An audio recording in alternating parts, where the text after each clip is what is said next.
coming in, and we will have them all for you. So thank you for watching the Fox News Channel. Go to Facebook.com/TheKellyFile with your thoughts, and we'll see you tomorrow at 9.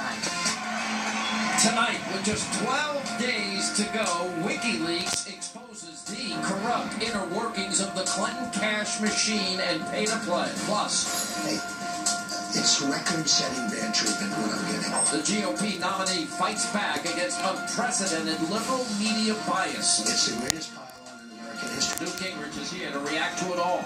WikiLeaks is unbelievable. Then, new leaked emails show a top Clinton ally calling Hillary's email server setup bleeping insane. What we've learned about her and her people. Jay Sekulow and Lisa Booth, they'll both weigh in. I will never, ever take the African-American community for granted. Plus, Donald Trump reaches out to African-American and Hispanic voters. Never, ever. Dr. Benjamin Carson is here with reaction. Hannity starts right here, right now. And welcome to Hannity, and tonight there are just 12 days left to stop the Obama-Clinton machine, and WikiLeaks has dropped a major bombshell that could dramatically change this race. A newly released email details how Bill Clinton used his family foundation to line his own pockets with tens and tens of millions of dollars. And with all the details tonight is Fox's own Ed Henry. Pretty big blockbuster tonight, Ed. It really is, Sean, and it follows the fact that Fox News first broke the story that Hillary Clinton herself had solicited a $12 million donation for the Clinton Foundation from the King of Morocco, and Huma Abedin suggested in an email that it was pay to play by bluntly declaring the money was given on the condition that Clinton had to go to Morocco to host a foundation event and give a speech. She later backed out, but Bill and Chelsea Clinton went in her place. The New York Times finally today following up on that story a week later, but as you say, more damaging emails from former Clinton intimate Doug Bann. He lays out how Bill Clinton lined his own pockets by steering donors for the Clinton Foundation to hire him for speeches and consulting. Look at this 2011 memo revealing the plan, quote, yielded more than $30 million for him personally, with $66 million to be paid out in years ahead. Another incredible revelation we learned today, even the top two officials in Hillary Clinton's presidential campaign were kept in the dark on the full extent of her email scandal by either the candidate herself or others in the inner circle. When the story first broke in the New York Times, campaign chair John Podesta wrote to Robbie Mook, quote, did you have any idea of the depth of this story? Mook, the campaign's manager, responded, nope, we brought up the existence of emails and research this summer, but we're told that everything was taken care of. That came as the New York Times posted its very first story, March 2nd, 2015. All about Clinton's use of a personal email account as Secretary of State, a dramatic sign that the potential next commander-in-chief shares critical information with only a couple of trusted advisors like Abedin.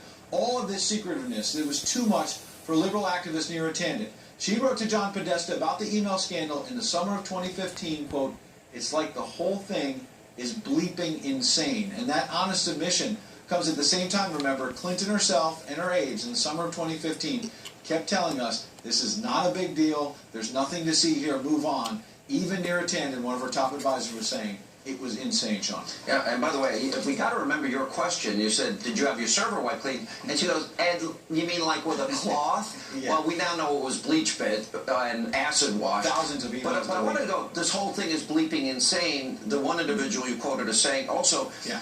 I was told everything was taken care of.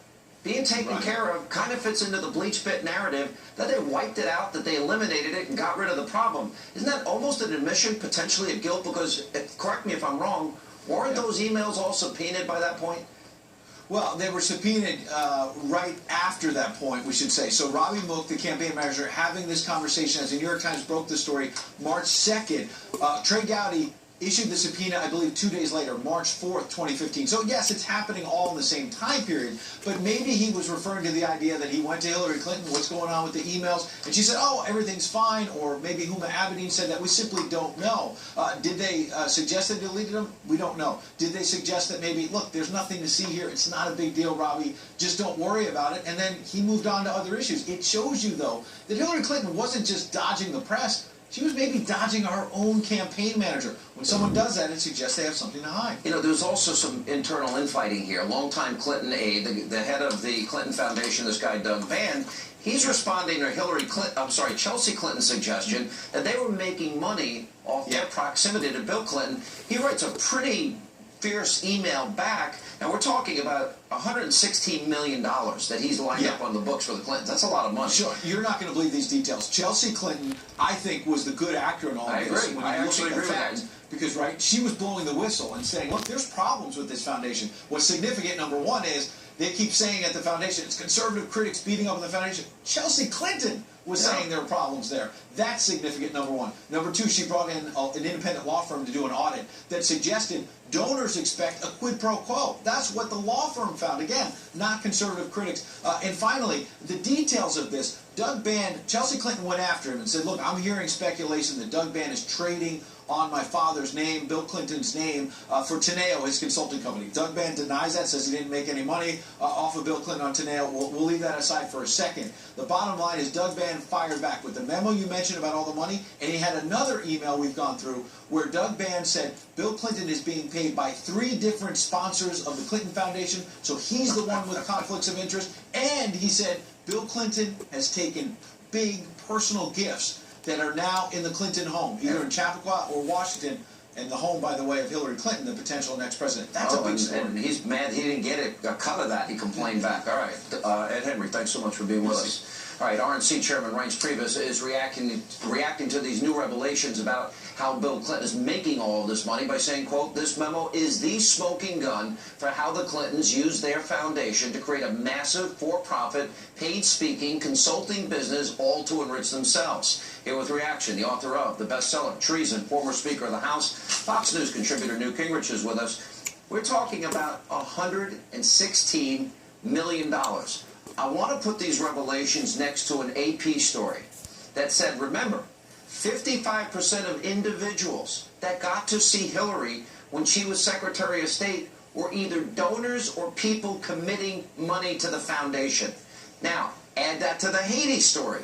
They raise this money, separate list for foundation donors and friends of Bill so they can cash in on the contracts after 150,000 people died and they raised money, and they would be first in line to make more money so they could funnel it back to the Clinton Foundation.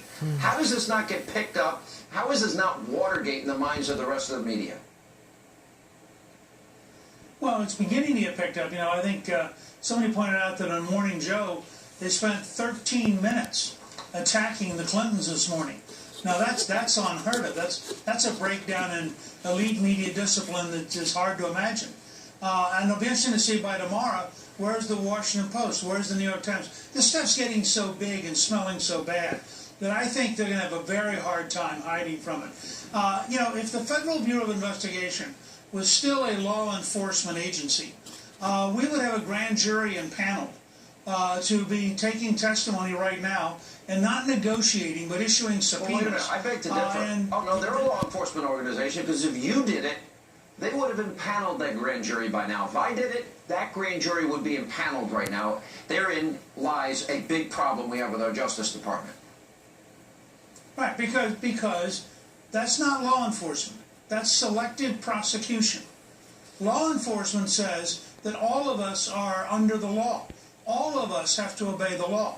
All of us have to face the same consequences. We know for a fact from all this stuff that you have the head of the Clinton campaign, John Podesta, going off to dinner with the Justice Department. You have weird negotiations with various Clinton officials, things nobody gets from the FBI. You have the president, the former president, and the attorney general meeting on a plane in secret the same week they're going to interrogate Hillary. I mean, this is the kind of stuff that in a place like Venezuela you would understand, because they don't have the rule of law.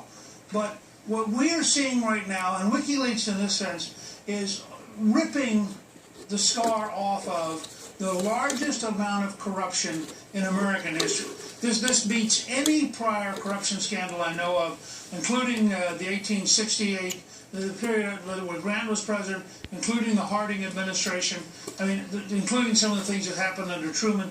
None of those things are like this. This is the largest scandal affecting a senior American politician, I think, in the history of the United States. And it's, as you yourself just pointed out, you have Hillary Clinton clearly trading on the office of Secretary of State in a way which has to be and I'm not a lawyer, but my guess is you've got probably 60 or 70 counts against her just in terms of scheduling people to come into her office who they knew. And yet, according to polls, she's in this race. In 12 days, she could possibly win this election.